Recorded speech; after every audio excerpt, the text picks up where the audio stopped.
अभी जो मैं वीडियो देना चाहूँगा वो बेसिकली पुतिन साहब के एक बयान के ऊपर है।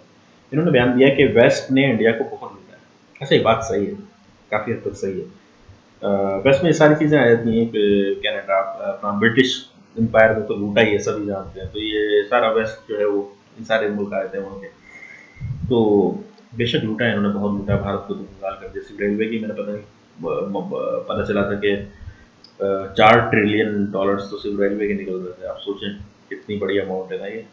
तो सिर्फ रेलवे के इतने लूटे हैं, तो और कहाँ कहाँ किधर किधर कितना हाथ मारा होगा। खैर इनकी हुकूमत की सोच जागीरदारी की ब्रिटिश थी, तो चलता है और भारत ख़त्म नहीं हो जाता। लूट मार जब से चल रही है, जब से 5000 साल से लूट मारी चल रही है, भारत अपनी जगह पे कोई मसला नहीं। बहुत देखेंगे वीडियो बड़ा मजा आएगा। नमस्कार and welcome you all world affairs. मैं हूं प्रशांत धवन। पश्चिमी देशों ने लंबे समय तक, कई सालों तक भारत को लूटा है, ये रिसेंटली कह दिया व्लादिमीर पुतिन ने अपने बहुत ही इंपॉर्टेंट ऐतिहासिक स्पीच में, जो पूरी दुनिया में ब्रॉडकास्ट किया जा रहा था। यहाँ पर आप देख पाओगे पश्चिम ने भारत को लूटा, दे प्लंडर्ड इंडिया। और उसके बाद वेस्ट का मतलब यहाँ पे ये है कि जी western Europe, US, UK, Canada वगैरह, ये सब आप कह लीजिए इकट्ठे ही रहते हैं। तो वेस्टर्न कंट्रीज़ ने जिस तरीके से भारत को लूटा था, वैसे ही ये रूस को भी लूटना चाहते थे। ये कहा है रिसेंटली पुतिन ने। ना इंडिया का यहाँ पर मेंशन क्यों किया गया, बहुत कुछ आपको जानने को मिलेगा। रिसेंटली मेजर डेवलपमेंट्स हुई हैं रिगार्डिंग यूक्रेन रशिया, ये भी मैं आपको बताऊंगा। मगर आगे बढ़ने से पहले आपसे क्वेश्चन पूछूंगा। क्वेश्चन ये है कि दुनिया का पहला CNG टर्मिनल कहां पर बनाया जाएगा। पीएम मोदी ने इसका जो फाउंडेशन स्टोन है ये रखा है रिसेंटली। ये है यहाँ पे आपकी ऑप्शन, महाराष्ट्र, गुजरात, बिहार या फिर तमिलनाडु।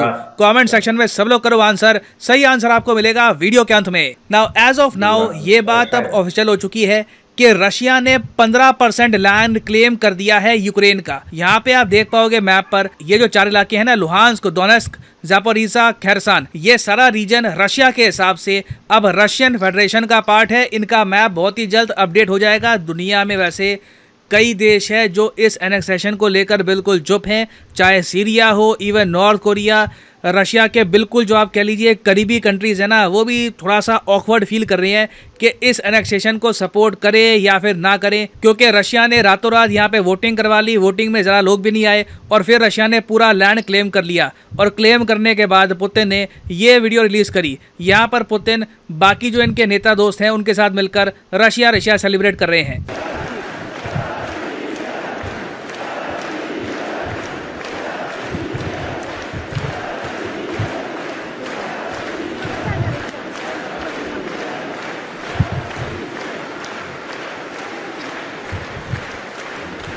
और मैं जब ये सब कुछ लाइव देख रहा था, तो जब ये वाला पार्ट आ गया, मैं पता नहीं बहुत टाइम तक हंसा होऊंगा, कम से कम 5-6 मिनट तक लगातार हंसता रहा मैं। खैर इस सब के बियॉन्ड आप अगर देखो तो पुतिन ने अब एक मैच्योर तरीके से यूक्रेन को ये भी कहा है कि अब देखिए कॉन्फ्लिक्ट को ख़त्म करते हैं, आप और हम बैठकर नेगोशिएशन टेबल पर बातचीत करते हैं कि किस तरीके से हम ख़त्म करेंगे। इनके हिसाब से जो ये स्पेशल ऑपरेशन कर रहे हैं, कैसे इसका अंत होगा। नाउ ज़ेलेंस्की ने ना पुतिन के प्रस्ताव को ठुकरा दिया है और ज़ेलेंस्की ने यह कहा है अब तो पक्का नेटो मेंबरशिप में ज्वाइन करूंगा। अब मैं अगेन ये कहूँगा, फ्लिप फ्लॉप बहुत हुआ है इनका। जब रशिया ने अग्रेशन नहीं किया था तब ये कहते रहे कि नेटो ज्वाइन करूंगा। जब रशिया ने इनके आसपास मिलिट्री इकट्ठा कर दी तब ज़ेलेंस्की ने कहा कि नेटो ज्वाइन नहीं करूंगा। जब रशिया ने अटैक कर दिया और कीव के बहुत ज़रा पास थे तब इन्होंने बार बार कहा नेटो ज्वाइन करने का तो कभी मन ही नहीं था। अब रशिया ने इनका जो लैंड है ये छीन लिया इनसे, तो अब इन्होंने प्रॉपर तरीके से एक एप्लीकेशन साइन कर दी है और ये कहा है कि ये फास्ट प्रोसेस है, इसके अंदर हमें बहुत ही जल्दी से मेंबरशिप मिलनी चाहिए नेटो की। नाउ मैं आपको ये बता दूं कि जो ये वीडियो रिलीज़ करी है ज़ेलेंस्की ने, जो काफ़ी अजीब सी वीडियो है, ये आसपास जो 2 लोग हैं लग रहा है कि इन्होंने मतलब धर लिया है ज़ेलेंस्की को। मगर ये यहाँ पर जो साइन कर रहे हैं ना एप्लीकेशन, ये कागज़ नेटो से नहीं आए। नेटो ने कुछ इनको मेंबरशिप के लिए कागज़ नहीं भेजे। ये बेसिकली इन्होंने खुद से ही वादा किया है कि जल्दी से मैं नेटो को ज्वाइन कर लूँगा। नेटो का अभी भी स्टांस ये है कि यूक्रेन को लेकर ये सर्टन है नहीं कि यूक्रेन को नेटो का पार्ट बनाना चाहिए या फिर नहीं। मगर क्लियरली ज़ेलेंस्की ने एक बात यहाँ पर बता दी है रशिया को कि पीस तो होता नहीं है आपके साथ। और उसके अलावा यूरोप में आप देखोगे बाकी कई और देश हैं, फॉर एग्जांपल यूके, वो भी कह रहे हैं कि जब तक पुतिन प्रेसिडेंट रहेंगे ना रशिया के, तब तक रशिया के साथ पीस हो ही नहीं सकता। तो ये वॉर चाहे रशिया ख़त्म करना चाहे, बाकी देश लगता नहीं है कि ख़त्म होने देंगे। मगर यहाँ पे मेन फोकस करने वाली बात है व्लादिमीर पुतिन का स्पीच। जब पुतिन ने ये जो सारा इलाका था यूक्रेन का 15% इनका जो लैंड, इसको रशियन फेडरेशन में ऐड कर दिया, तो उसके बाद पुतिन ने ये कहा कि जो वेस्टर्न कंट्रीज़ है, जो पश्चिमी देश है, वो चाहते हैं कि रशिया भी इनकी एक कॉलोनी बन जाए। जिस तरीके से इन्होंने भारत को लूटा था, वैसा हमने अपने साथ नहीं होने दिया और हमें इस बात का गर्व है। मगर मैं आपको ये बता दूं कि वेस्ट के 2 मेन टारगेट हैं आज के समय। ये बात बहुत फ्रैंकली कही है इन्होंने। मैंने आज तक मेजर जियोपॉलिटिकल जो गेम्स हैं, जो स्ट्रैटेजी है, उसको लेकर व्लादिमीर पुतिन को इतना फ्रैंकली बोलते नहीं देखा। इन्होंने आगे ये कह दिया कि पश्चिमी देशों के सामने आज के समय 2 रुकावटें हैं, पहला रूस, दूसरा ईरान। जैसे ही ये 2 देश गिर गए, पुतिन ने कहा है, जैसे ही ये 2 देश गिर गए, उसके बाद बाकी कंट्रीज़ के पीछे लग जाएंगे, ये कंप्लीट वर्ल्ड डोमिनेशन करेंगे। ऑफ कोर्स जो बाकी कंट्रीज़ हैं यहाँ पे ये संकेत दे रहे हैं कि वापस इंडिया, चाइना को ये लोग सब्जिगेट करने की कोशिश करेंगे और उसके बाद वेस्टर्न कंट्रीज़ का कंप्लीट डोमिनेशन हो जाएगा पूरी अर्थ पे। फिर आगे इन्होंने ये रिपीट करी बात कि वेस्टर्न नेशंस ने लूटा इंडिया को, अफ्रीका को, चाइना को। इन्होंने कई देशों को कई सदियों तक गुलाम बना कर रखा। इन्होंने लिटरली लोगों को मारा, वाइप आउट कर दिया आबादियों को। बात तो ठीक है, बात तो देखिए इन्होंने सही बोली है। आज के समय जो यूएसए है, यूएसए में जो लोग रहते हैं, ये कुछ सदियों पहले वहाँ पर थे नहीं। ये ज़मीन इन्होंने कब्जाई, जो ये लोकल पॉपुलेशन थी उनका जेनोसाइड कर दिया। ऑस्ट्रेलिया भी आप देखो तो 600-700 साल पहले ऑस्ट्रेलिया जो आज के समय है वैसा तो था नहीं। ऑस्ट्रेलिया में रहते थे अबोरिजिनल्स। यूरोपियंस आए, जो लोकल पॉपुलेशन थी, जेनोसाइड कर दिया, पूरा एरिया कब्जा लिया। तो ये आगे कहते हैं कि रशिया को इस बात का फ़ख्र है कि वेस्ट ने काफ़ी बार जब और इलाकों को अटैक करने की कोशिश करी, कमज़ोर देशों को अटैक करने की कोशिश करी, तब रशिया ढाल बन के उन देशों के सामने खड़ा हो गया। ना देखो पता है क्या, दुनिया में कोई 100% अच्छा होता है नहीं। रशिया ने जो भी किया, इनका भी उसके पीछे स्वार्थ था। ऐसा नहीं है कि ये कोई सुपरमैन है या कोई हीरो है जो बस अच्छाई के लिए ये सब काम करते हैं। मगर ये बात सच है कि रशिया ने कई देशों को बर्बादी से बचाया है। सीरिया को ना यूएसए इराक या अफ़गानिस्तान जैसा बनाने वाला था।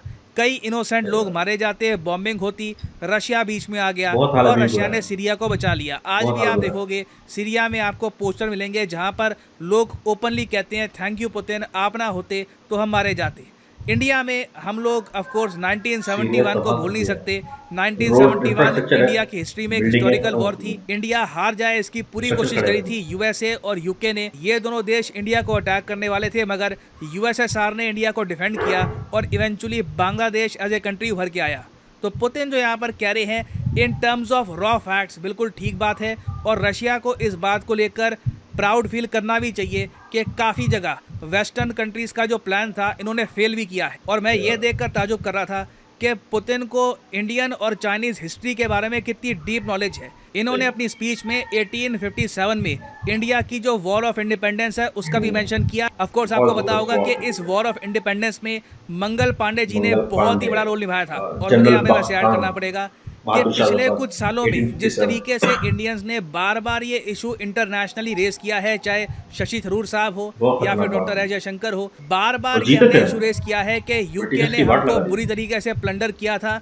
चाहे यूके के पास सॉफ्ट पावर हो, इनके पास मीडिया हो, ये बात इतिहास से हम मिटने नहीं देंगे कि ब्रिटिशर्स ने $45 ट्रिलियन लूटे थे भारत से और बुरी तरीके से जेनोसाइड किया था बंगाल में। तो ये बात सिंस रिपीटेडली दोहराई गई है। तो अब आप देख रहे हो कि इवन रशियन प्रेसिडेंट यूक्रेन के बारे में जब स्पीच देते हैं तब मेंशन करते हैं कि वेस्ट ने इंडिया को लूटा था और प्रॉपरली 1857 की भी बात करते हैं। मगर आपका यहाँ पे एक सवाल होगा, पुतिन का मेन ऑब्जेक्टिव क्या है? पुतिन चाहते क्या है? पुतिन चाहते हैं कि अब एक क्लैश ऑफ सिविलाइजेशंस बन जाए, क्योंकि पुतिन को ये बात पता है कि जो सैंक्शंस इन पे लग चुके हैं ये अब हटते ना। ये क्योंकि अब इन्होंने एरिया जो कब्जा लिया है ना, अब यूएसए के पास अब ऑप्शंस बहुत कम बची है। सैंक्शंस नहीं हटेंगे, अमेरिकन वेस्टर्न कंपनीज आने वाले कुछ सालों में तो रशिया में वापस नहीं लौटने वाली। तो रशिया को एक ग्रैंड स्ट्रैटेजी बनानी होगी जहाँ पर ये अपने आप को पोजीशन करेंगे एज एंटी वेस्ट। ये कहेंगे इंडिया, चाइना, बाकी कंट्रीज, बेसिकली जो भी देश बेसिकली जो सेकंड वर्ल्ड वॉर में पश्चिमी जो था ना, कंट्रीज के एक्सेस और डोमिनेशन के अलाइज, अंडर नहीं रहना यूनिफिकेशन का चाहते। वो होता है, रशिया आपका सेवियर है, रशिया मेन कंट्री है जो आपकी अलग अलग हेल्प ग्रुप्स करेगा। बन रहे तो पुतिन ने वेस्टर्न कंट्रीज को एक मैसेज सेंड कर दिया है कि लॉन्ग टर्म में इनके जियोपॉलिटिकल एम्बिशन क्या है। मगर प्रॉब्लम ये है, वेस्ट के अगेंस्ट जो ये फ्रंट खड़ा करना चाहते हैं वो आपस में बटा हुआ है। दो की प्लेयर्स ही एक दूसरे के आमने सामने खड़े हो गए हैं, इंडिया और चाइना। मैं आपको ये बताता हूँ, जब गलवान वैली इंसिडेंट हुआ था ना, सबसे ज़्यादा खुशी हुई होगी वेस्टर्न कंट्रीज़ को, यूएसए को, यूरोप को, क्योंकि चाइना की एक अजीब सी हरकत की वजह से ना पूरा जो कल को एक आप कह लीजिए एक प्रॉस्पेक्ट था इंडिया पड़ोसी रशिया आपस में चाइना लड़ का, रहे हैं। एससीओ का, ये मिट्टी में मिल गया। और आज भी मैं आपको बता दूं कि इंडिया चाइना बॉर्डर ऐसा नहीं है कि बिल्कुल पीसफुल हो चुकी है। कल को कोई बड़ी बात नहीं है, 2-3 साल बाद फिर से यहाँ पे स्टैंड ऑफ स्टार्ट हो जाए। तो नीड देखिए ये है, अगर पुतिन को जेन्युइनली एक एंटी वेस्ट फ्रंट खड़ा करना है, ये जेन्युइनली चाहते हैं कि वेस्टर्न डोमिनेशन ना हो जाए हमारे प्लेनेट पर, तो उसके लिए इनको इंश्योर करना होगा कि इंडिया और चाइना दोनों आपस में कोऑपरेट करे। अभी तक जो रशिया का यहाँ पे आप कह लीजिए स्टांस रहा है कि जी इंडिया चाइना खुद ही देखेंगे बॉर्डर के इशू को लेकर, हम आरआईसी में इसको डिस्कस नहीं करेंगे। इनको कहीं ना कहीं चाइना को परसुएड करना होगा कि इंडिया के साथ पीस मेंटेन करे, एक इंटरनेशनल बॉर्डर यहाँ पर डिसाइड कर ली जाए। नहीं तो इन दी एंड फ़ायदा सिर्फ वेस्टर्न कंट्रीज़ का ही होने वाला है यहाँ पर। और इंडियन पर्सपेक्टिव से भी मैं आपको बता दूँ, भारत की जो लीवरेज है, भारत की इंपॉर्टेंस ही बहुत ज़्यादा बढ़ जाएगी अगर चाइना हम पे अग्रेशन कम दिखाता है। क्योंकि उस केस में क्या होगा कि वेस्टर्न कंट्रीज़ को ज़्यादा ऑफर करना होगा इंडिया को, अगर ये इंडिया का सपोर्ट चाहते हैं क्वाड में। But for the time being मैं आपको बता दूं कि पुतिन का जो ये स्पीच है ये बहुत लंबे समय तक याद रखा जाएगा। It is one of the most ठीक है। Historical speeches ever given. ना वापस आते हैं अपने क्वेश्चन की तरफ कि दुनिया की पहली सीएनजी टर्मिनल कहाँ पर बिल्ड करी जाएगी। तो सही उत्तर यहाँ पे है option B, Gujarat. Yes, PM Modi ने रिसेंटली इसका जो फाउंडेशन स्टोन है ये ले मैंने किया देखा है, है, मैंने और देखा है, ये इसके बारे में एक देखा है, game very changing move good. होगा भारत के लिए। और इससे हमको ये भी पता लगता है कि इन द फ्यूचर इंडिया ज़्यादा फोकस करेगा नेचुरल गैस के इंपोर्ट पर। और हाँ, यहाँ पर मैं ये भी ऐड कर दूँ कि आज है आखिरी दिन अनअकैडमी की स्पेशल सेल का। आज रात 12 बजे के बाद से प्राइसेस जो है उनमें डिस्काउंट आपको कब मिलना स्टार्ट हो जाएगा। तो कमेंट सेक्शन में जाइए, यहाँ पे आपको मिलेंगे ये सारे link. UPSC, SSC bank, NEET, IIT, JEE. अब मान लीजिए फॉर एग्जांपल आप प्रिपेयर कर रहे हैं फॉर यूपीएससी, क्लिक करिए यूपीएससी के लिंक पर और यहाँ पे आप परचेज कर पाओगे यूपीएससी कोर्स मैसिव डिस्काउंट के साथ। देखो जो ये प्राइसेस यहाँ पर लिखे हैं इसे ना, तैयारी ये करवाते कभी भी हैं पे मत कर कोर्स की, देना। अच्छा यूज़ है कोर्स करिए थोड़ा कोड सा, PD10 और सीधा आईएएस, आईपीएस 10% वगैरह। का आपको डिस्काउंट मिलेगा। ये डिस्काउंट आज रात 12 बजे तक ही है, उसके बाद ये डिस्काउंट कम हो जाएगा। तो make the best use of it. Already मैंने देखा है कि बहुत से एस्पिरेंट्स हैं, उन्होंने PD10 यूज़ करके अपने मनपसंद का कोर्स परचेज़ किया है। सो अच्छा, आप देखें, बिल्कुल बहुत सही बात की मुटीन ने कि वेस्ट ने बहुत जुल्म किया, बहुत जुल्म करता रहा है वेस्ट। 1857 का उसने रेफरेंस दिया मुटीन ने। 1857 में बहुत खतरनाक जंग हुई थी जो कि हिंदुस्तानी जीत गए थे तकरीबन। मैं आपको बताता हूँ क्या हुआ था। बेसिकली जैसे मंगल पांडे जी थे, वैसे ही एक और जनरल थे, जनरल बख्श खान। अच्छा, वो भी ब्रिटिश आर्मी के लिए काम करते थे। हुआ ये कि उन्होंने रेबल किया ब्रिटिशर्स के खिलाफ, क्योंकि रेबल रेबल होना शुरू हो चुका था कई जब, क्योंकि इन्होंने दो जो हरकतें की थी वो तो आपके सामने थी कि वो सुअर के चर्बी वगैरह उसके ऊपर कार्ट्रिज में मल रहे थे, तो और गाय का भी वो किया था इन्होंने हरकतें की थी। तो ये इस तरह की बेहद पे आ गए थे। फिर हुआ ये कि जनरल बख्श खान ने भी रेबल किया, और जनरल बख्श खान क्योंकि थोड़े से लड़ाकू जनरल थे, तो बहादुर शाह जफर ने उनको अपना कमांडर इन चीफ बना लिया और कहा कि इनके खिलाफ लड़ें। अच्छा, बस ये होना था कि उनके हौसले बुलंद हो गए एकदम।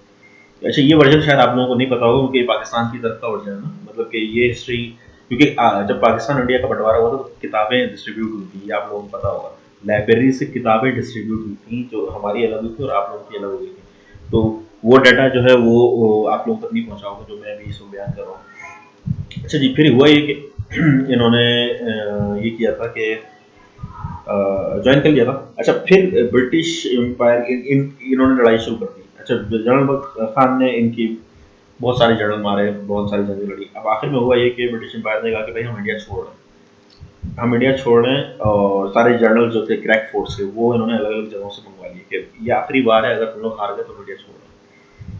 तो आगे जनरल, जब इन्होंने कहा यार इंडिया छोड़ना पड़ रहा है, तो सारे जनरल आ गए। जनरल बख्श खान ने एक ही वॉर के अंदर, एक ही जो बैटल थी उसी में चारों जनरल उड़ा दिए, चारों को मार दिया। अब ये हाल देख के इंडिया के अंदर कि ये क्या हुआ, तो ब्रिटिश एम्पायर बिल्कुल परेशान हो गए। अभी छुपते फिर रहे थे। ब्रिटिश फौजी जो थे छुपते फिर रहे थे, क्योंकि बहुत पावर में आ चुके थे इंडियंस जो थे ना, लोकल्स वहाँ के बहुत पावर में आ चुके थे और अब गेम खत्म हो गया। इन्होंने क्या किया, इन्होंने कहा कि यार सबसे पहले तो ये बहादुर शाह जफर का काम तमाम किया जाए, क्योंकि अब अगर लड़ना है तो ये सामने की जंग नहीं है, अब ये अंदर की जंग है। इन्होंने बहादुर शाह जफर का वजीर आजम खरीद लिया। वहाँ पे उस वक्त दो प्रेसिडेंसीज बहाल थी इस वक्त, एक लखनऊ की और एक दिल्ली की। अंग्रेजों ने 200 साल हुकूमत नहीं की है, अंग्रेजों ने 90 साल हुकूमत की है, समझ रहे? दिल्ली पे 90 साल हुकूमत की है, दिल्ली और लखनऊ दोनों पे। बाकी ये कि मैसूर वगैरह जब टीपू सुल्तान के दौर में उन्होंने पता कर लिया तो तो जनाब ये फिर इन्होंने क्या किया कि वजीर आजम को अपने साथ मिलाया और बहादुर शाह जफर और जनरल बख्श खान दोनों के दरमियान इख्तलाफात पैदा कर दिए। इवन जनरल बख्श खान उसको ले जाने लगे, बहादुर शाह जफर को ले जाने लगे और उनका कि अब बड़ा मैसिव हमला होने वाला है, लेकिन हम इसको हम टैकल कर लेंगे, आप अभी दिल्ली छोड़ दें और मेरे साथ चलें। तो बहादुर शाह जफर ने कहा नहीं नहीं मैं नहीं जा रहा, क्योंकि उसके वजीर आजम ने उन पर इल्ज़ाम लगा दिया था कि ये तुम्हें मार देगा क्योंकि पख्तून है। पख्तून से और मुगल का फड्डा बहुत लंबा रहा है, जैसे मराठों का मुगल का रहा है तो पख्तूनों से मुगल का रहा है। Basically it was not about Hindu Muslim, it was about के अलग अलग लोग, जट हो गए, सिख हो गए, मुगल्स का सभी से फटा रहा है, जैसे पख्तूनों से बहुत ज़्यादा रहा है। तो उन्होंने कहा कि उसने कहा कि पख्तून है ये तुम्हें काट देगा और ये सब कर देगा तुम्हारे साथ। एनीवे वो रुक गए और जनरल बख्तान को भगा दिया उनसे कि तुम जाओ मैं नहीं जा रहा। बस वो गया और मेजर हटसन आ गया।